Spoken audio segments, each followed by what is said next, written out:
Something hunts these mountains, shaped from myth. Formed by the spirit of the mountain man, he lives by the way he hunts.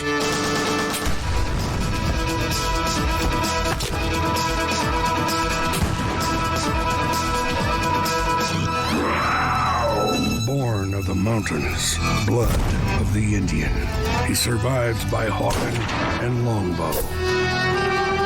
He's alone, he's free, he's forged by the elements. Journey with the last of a breed, Sasquatch Mountain Man. Across the snowbound Rockies, by the light and heat of the campfire, Laramy Sasquatch Miller, keeper of the old ways, one of the winter ones. You know, this is the kind of situation where hunting smarter, not harder, is the best thing you can do. Here in the whiteness has come robe season, when venison is what a man needs for food and warmth to survive. And Laramy will honor the traditions in the way he hunts his game.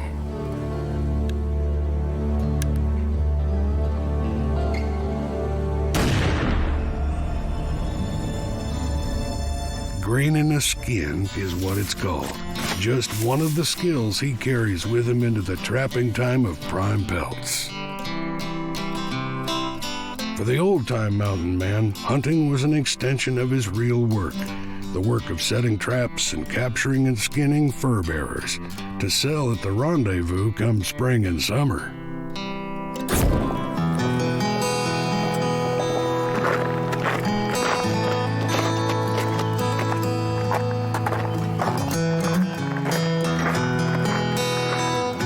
Just setting a trap was no meal ticket for the mountain man, though. And this is one trap a critter has sprung and run. Free-flowing water, something to which the beaver is constitutionally opposed. This just shows you how big a worker bees these beavers are. You look at this tree right here. The beaver probably chewed on that for 3 weeks before it finally came down. And then you can look out in the water, and the whole log that's in the water, he stripped every bit of bark off of it. A month's worth of work right there for a beaver, but it's survival. And that's a huge tree. Little people is what the Indians called the beaver for the elaborate constructions they built. But the little people sometimes took their perverse revenge on the mountain men who trapped them. Warren Angus Ferris and his brigade of mountain men were near famished when they discovered a river plumb full of fat beaver. So their traps brought them not only lush fur, but plenty of meat. They rushed to cook and eat their first meal in days.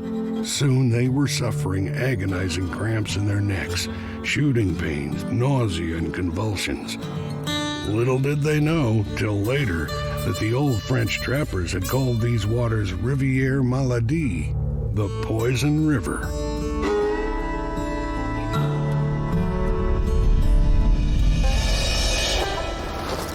Let's hope Laramy is not trapping on the poison river.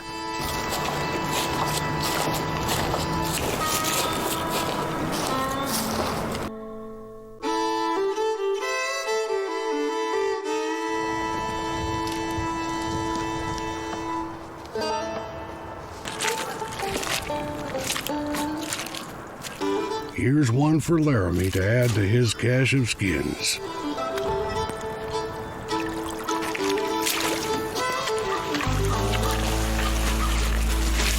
That's a conibear body gripping trap. Instant death for a fur bearer.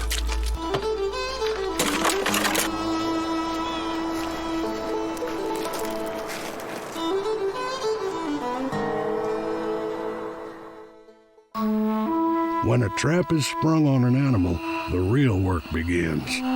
Skinning is art as much as craft, and key to having the most saleable pelt or plume to carry to the fur trader. Do it right, and you end up with what they call a blanket beaver, large and fine enough to trade for one Hudson's Bay blanket. The final step is fleshing or flenching, an old Norwegian word for muscle and sweat. All it is fleshing. A lot of work, a little bit of brain. You just want to get all the fat and meat off that you can before it dries on there. The mountain men lived off the land by their guns and traps, but they needed to know what they were eating and when not to boast. Among Warren Ferris's stricken party was one who seemed to have escaped the ill effect of the tainted beaver meat and bragged about being a tougher breed of hoss than his partners, who took a decided dim view of his bluster. Soon enough, though, this man was doubled up with even worse torments, throes and paroxysms, much to the general merriment of his fellow trappers, who ragged him mercilessly about his lofty opinion of himself. And now for Laramy, he hopes he can avoid the fate of the mountain men whose shadows he walks in. We got something. Look at that thing. That is cool. Look at that.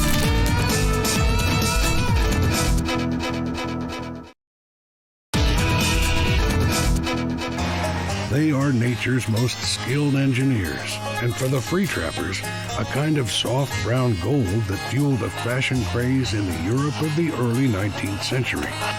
For enterprising young men in the West, the beaver could be the key to wealth.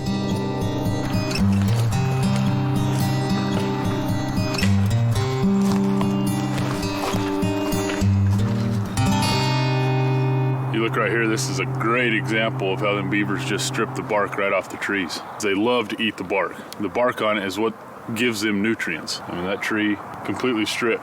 You look at all the trees that they drop them strategically, whether the limbs be close to the water so that they can drag them in easy, or they're actually laying in the water so that they can just get right to them in the water, because whenever anything happens, they go to the water and they go down deep and go straight to their hut.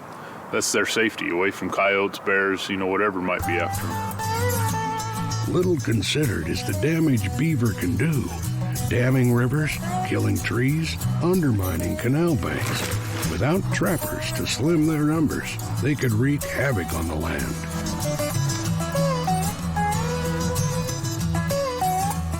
You can see we got a real nice beaver run right here. They're moving from the river to this little slough, and they got their hut right here. What I'm gonna do is I'm gonna set a conibear trap over here by the hut, and then I'm gonna set another leg hole trap. Hopefully we can catch two beavers at once. If you look at that right there, you got two safety locks right here that keep your springs held together while you're setting it, and that's your trigger. What happens when the beaver goes through this box, he's gonna trip that trigger and it's gonna come smashing down right on his dome. That's one heck of a headache.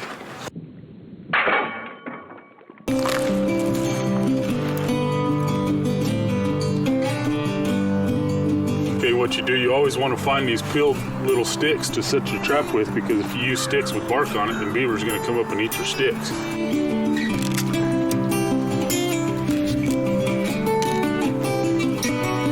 These sticks, all they're doing is keeping that trap upright so that it doesn't fall over one way or another if the water raises or lowers or whatever might happen. You always want to tie your traps off. It's called a blind set. The beaver's going to be coming in at night.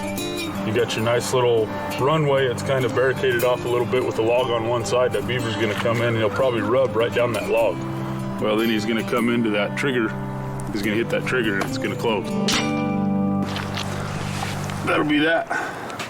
And the last thing you want to do before you leave your trap is turn around and look and make sure you got everything set properly and make sure your safeties are off. You got two safety locks right here. You walk off and forget about the safety. Well, it might close on that beaver, but it ain't gonna kill him, and that's just wasted effort.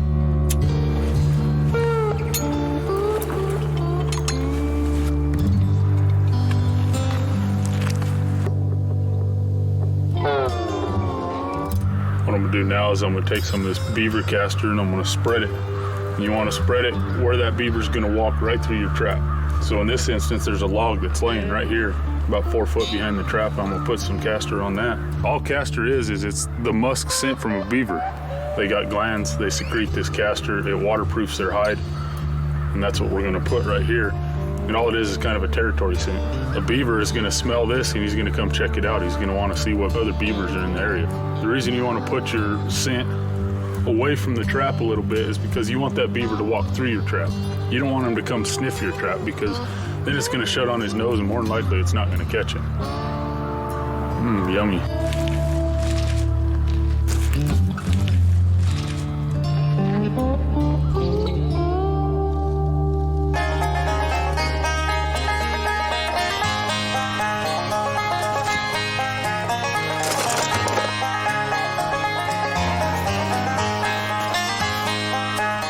The leg hold trap is just one of the tools in the arsenal of the Mountain Man trapper, as we'll see.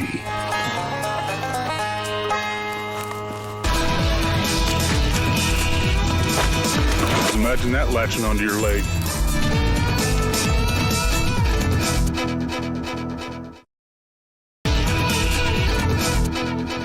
The little people are builders, and for the mountain men of yesterday and today, they are also a means of making a living that keeps them linked to the land they love and cherish.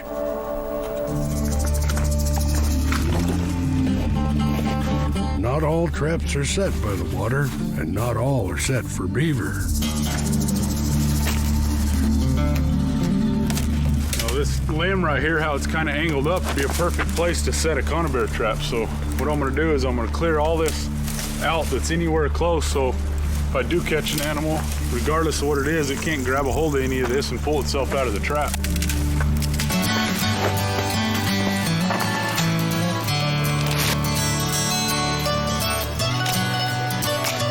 Okay, what I'm gonna do now is take my trap, is I'm just gonna dummy set it. That way I know where to put my nails in the tree to hold my trap off the ground. There we go. And you wanna set 4 nails in that tree. And the reason you don't pound your nails in all the way is because we check it. Well, obviously I gotta narrow the gap, make them a little closer. See, I still got a little farther to go. And once you get it set good, set your trigger.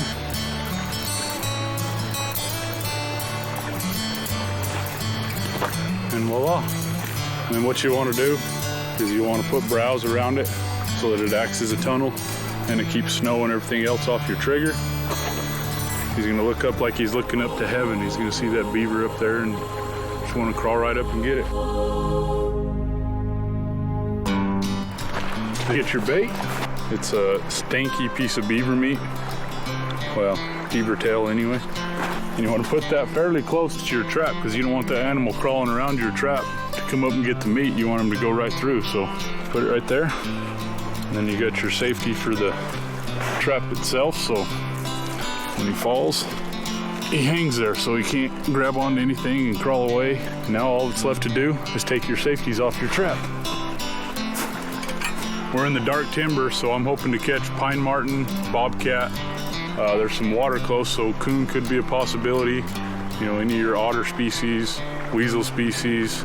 Tomorrow, hopefully I have something. Traps and snares are as ancient as man the hunter, and in a survival situation, they can be fashioned from the natural materials you find on the forest floor. You know, what I'm making right here is just a different type of deadfall trap. There's many different ways to make any different trap you want. It's kind of like skinning a cat. There's never just one way to do it. The only thing I need to live comfortably in the mountains is a good knife.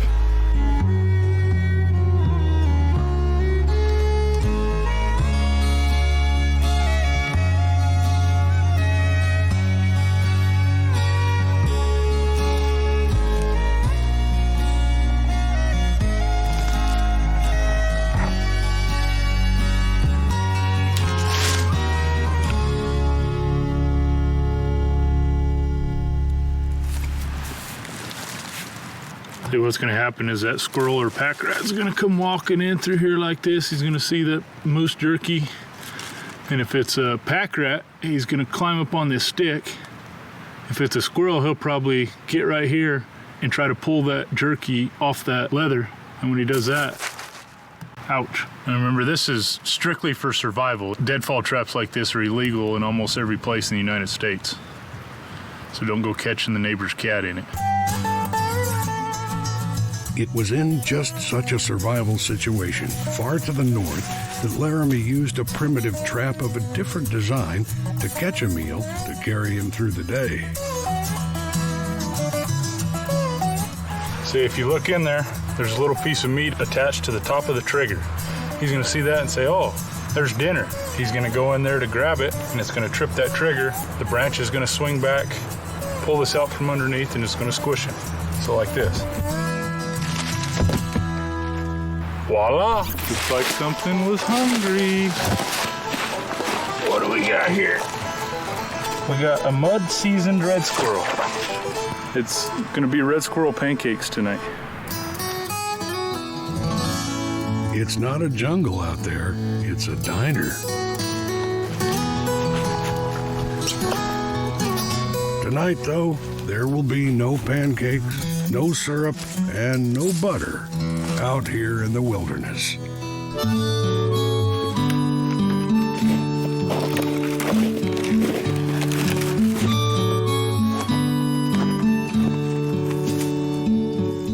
In the mountains, you take what your traps give you, even when it's just a blackbird.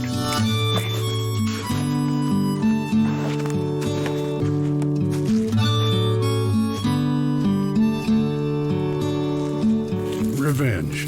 It's said to be best eaten cold, but roast should be eaten warm, roasted the Mountain Man way. It's a diet we're all obliged to sample from time to time.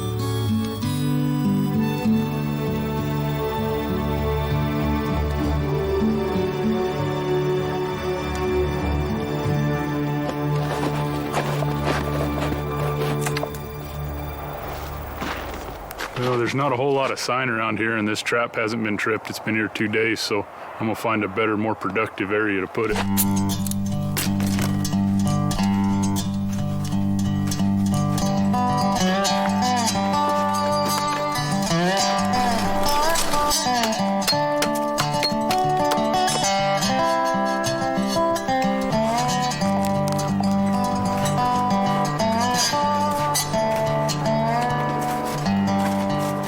I can see it from here. We got something. Look at that thing. You can see he's been eating. Looks like porcupine. I bet he's got a porcupine quill right here in his head. Look at that. Porcupine quill. They're one of the only animals that'll actually eat a porcupine. The only other thing I know of is a mountain lion. Things are pretty. And from what I hear, I don't know a lot about fisher cats, but it's like a baby Wolverine on steroids. That is cool. Cool and terribly ferocious, called weejack by the native people, known to kill Canada lynx twice its size, with a bite as strong as the trap that catches it. At the very least, Laramy now has the makings of a fine backwoods cap.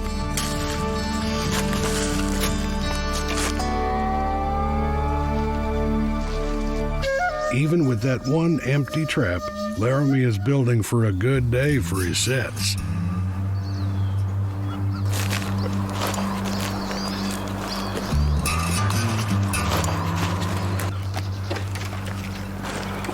Yeah, buddy. Got a live one in the trap. Now we got to take care of him.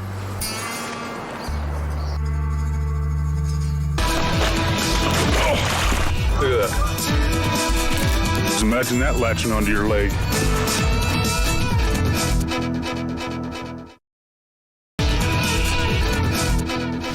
The wild animal master builder, and one of the greatest challenges for the trapper.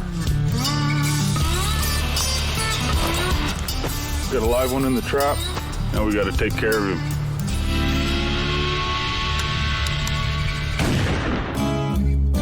It's the Sasquatch way. Hard, but fair. Not a huge beaver, but a pelt's a pelt. It's a good sign. That's just the first set, and I already got one beaver in the trap. Hopefully we got more brown gold.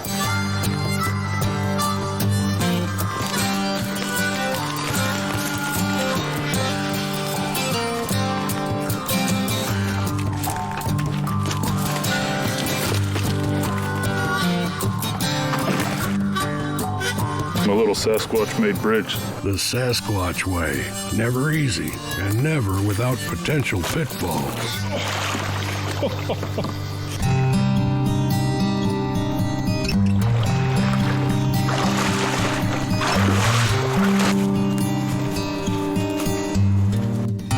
Awesome. You know, that's a nice thing about these conibear traps. You got a leg hold, that animal's still alive, he's thrashing around, he can damage his pelt. These conibear traps are instant death. This beaver's a lot bigger too. Look at that. That's trapping at its finest. Look at them chompers. Imagine that latching onto your leg. Wouldn't feel too good. And their teeth that never stop growing. Well, no luck on this set, but this way it goes. I'll take 2 beavers in a day. That'll work for me. You know, some days you can go 2, 3, 4 days being in a good spot like this where there's a lot of beaver sign and never catch one.